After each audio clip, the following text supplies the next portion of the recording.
English country garden bathed in sunlight, with the scent of lavender wafting through the air. Oddly the setting for an exotic creature such as a hummingbird, whose home is usually the Caribbean. Yet this colourful visitor came to take lavender tea with me on Thursday, June the 28th, 2011.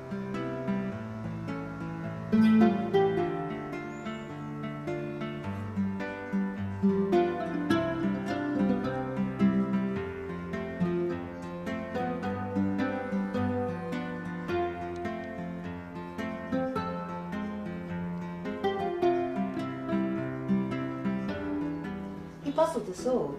Was it a bird? Was it a plane? Was it a moth? Or an escapee from the nearby butterfly world? In fact, the delightful little fella is a hummingbird hawk moth, who only puts in a very rare guest appearance on the UK shores.